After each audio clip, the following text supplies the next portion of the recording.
नारायण नारायण। आइए सुनते हैं सोमवती अमावस्या पर गीता का 7वां अध्याय।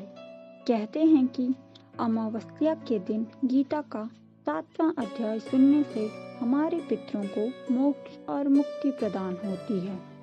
तो चलिए शुरुआत करते हैं। श्री कृष्ण भगवान बोले, हे पार्थ, मुझ में मन लगाकर मेरे ही आश्रय होकर योगाभ्यास करते हुए मेरे स्वरूप का संशय रहित पूर्ण ज्ञान होगा।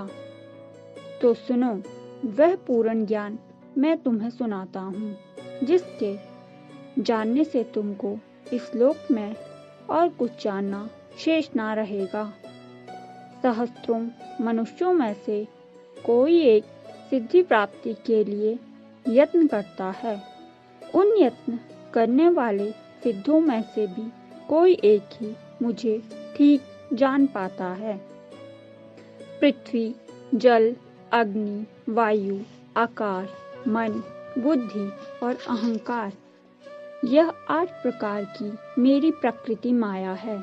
इस प्रकृति को अपरा अचेतन अर्थात जड़ कहते हैं। और हे महाबाहो, इससे दूसरी प्रकृति चेतन है, जिसने संपूर्ण जगत धारण किया है। इन्हीं दोनों प्रकृतियों से सब प्राणी मात्र उत्पन्न होते हैं। ऐसा जानो, यह प्रकृतियां हमसे ही उत्पन्न हुई हैं। इस प्रकार जगत की उत्पत्ति और प्रलय का कारण मैं ही हूँ। हे धनंजय, धागों में जिस प्रकार मणि पिरोई जाती है, उसी भांति यह संसार मुझ में ही गुंथा हुआ है। मुझसे परे और कुछ भी नहीं है। हे कुंती पुत्र, जल में रस मैं ही हूँ, चंद्रमा और सूर्य में प्रभा मैं ही हूँ, वेदों में प्रणव मैं ही हूँ, आकाश में शब्द तथा पुरुषों में पौरुष मैं ही हूँ। हे अर्जुन, पृथ्वी में जो सुगंध है तथा अग्नि में तेज मैं ही हूँ। हे पार्थ, संपूर्ण प्राणियों में सनातन बीज रूप मुझको ही जानना। बुद्धिमानों में बुद्धि रूप और तेजस्वियों में तेज मैं ही हूँ। हे अर्जुन, काम और रोग रहित बलवान पुरुषों में बल और पुरुषों में धर्म के विरुद्ध न जानने वाला कर्म मैं ही हूँ।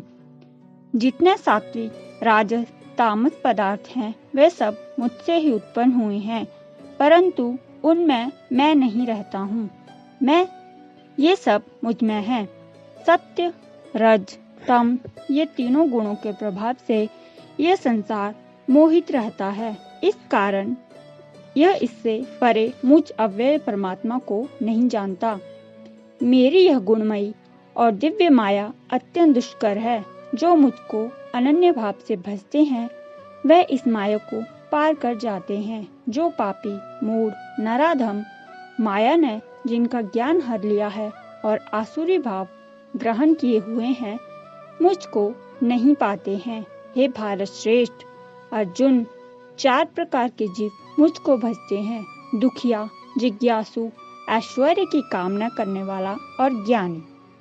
जिनमें मुझे सदा एकाग्र चित्त और केवल मेरी भक्ति करने वाले ज्ञानी पुरुष श्रेष्ठ मुझे लगते हैं, क्योंकि मैं ज्ञानियों को अत्यंत प्रिय हूँ और मुझको वो प्रिय हैं। यद्यपि ये सभी भक्त श्रेष्ठ हैं, तथापि ज्ञानी तो मेरी आत्मा ही है, क्योंकि वह मुझ में ही मन लगाकर मुझको ही सर्वोत्तम गति मानकर मेरा ही आश्रय ग्रहण करता है।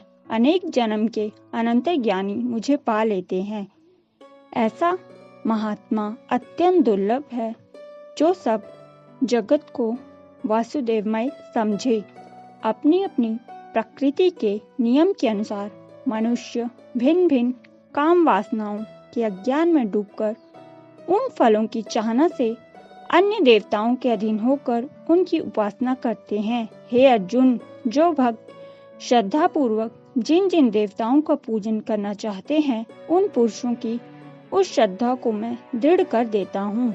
वह इस श्रद्धा से युक्त होकर उस देवता की आराधना करता है, फिर उसको मेरे ही रचे हुए कर्म फल प्राप्त होते हैं। परंतु उन अल्प बुद्धि वालों का फल नाशवान है। देवताओं की आराधना करने वाले देवताओं को मिलते हैं और भक्तजन मुझ में ही मिल जाते हैं। मेरे अव्यय, अविनाशी, अति उत्तम स्वरूप को ना जानकर मंद बुद्धि लोग मुझे अव्यक्त और व्यक्त देहधारी मानते हैं।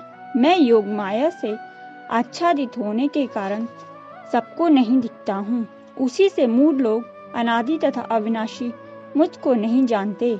हे अर्जुन, मैं भूत, भविष्य और वर्तमान के सब प्राणियों को जानता हूँ, पर मुझे कोई भी नहीं जानता। हे भारत, हे परंतप, इच्छा और द्वेष से उत्पन्न होने वाले दुख आदि द्वंद्वों के मुंह से जगत के सभी प्राणी भ्रम में फंस जाते हैं। जिन पुण्यात्माओं के पाप नष्ट हो गए हैं, वह पुरुष द्वंद्व के मोह से छूटकर दृढ़ निश्चय करके मेरी भक्ति करते हैं। जो मेरा आश्रय लेकर जन्म मरण के दुख दूर करने के अर्थ प्रयत्न करते हैं, वह पुरुष ब्रह्म, आत्मज्ञान और संपूर्ण ज्ञान को जानते हैं। हे अधिभूत, अधिदेव और अधियज्ञ, इन सब में व्यापक मुझे जान पाते हैं। मैं समाधिष्ठ पुरुष मरण काल में मुझको नहीं जानते हैं। इति श्रीमद् भगवद गीता उपनिषत्सु ब्रह्म विद्या योग शास्त्रे श्री कृष्ण अर्जुन संवादे प्रकृति भेद योगो नाम सप्तमो अध्याय समाप्त। अब आइए सुन लेते हैं 7वें अध्याय का महात्म्य। श्री नारायण बोले, हे लक्ष्मी, अब 7वें अध्याय का महात्म्य सुनो। एक पटेल नामक नगर था, जिसमें शंकुकरण वैश्य रहता था। वह व्यापार करने को नगर के बाहर कहीं प्रदेश को जा रहा था। रास्ते में शंकुकरण को एक सर्प ने डस लिया, जिससे वह मर गया। तब उसके साथी दाह क्रिया करके आगे को सिधारे।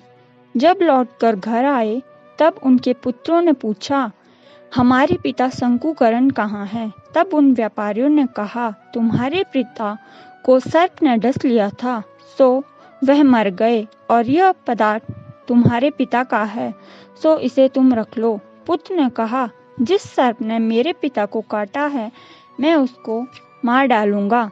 उन व्यापारियों से कहा, चलो वह जगह मुझे बताओ जहाँ मेरे पिता शंकुकरण मरे हैं। व्यापारियों ने वहां ले जाकर उसे खड़ा कर दिया। देखा तो वहां एक वामी थी, जिसे वह कुदाले से खोदने लगा।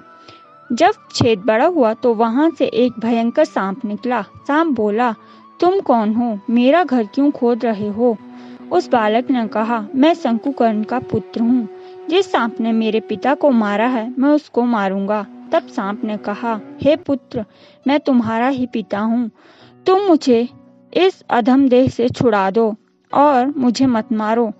यह मेरा पूर्व जन्म का कर्म था, सो मैंने भोगा। तब पुत्र ने कहा, हे पिता, कोई यत्न तो बताइए जिससे मैं आपका उद्धार कर सकूं। तब वो सांप ने कहा, हे पुत्र, किसी गीता पाठी ब्राह्मण को घर में भोजन करवाओ और उसकी सेवा करो, और उसके आशीर्वाद से मेरा कल्याण होगा।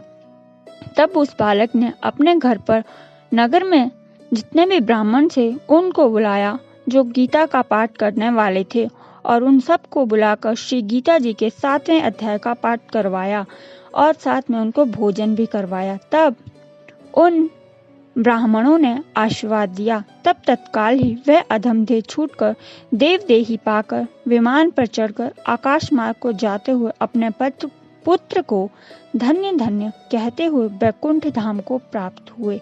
नारायण नारायण, हरि ओम तत्सत। मंगलानि भवन्तु। Follow this page for more tips.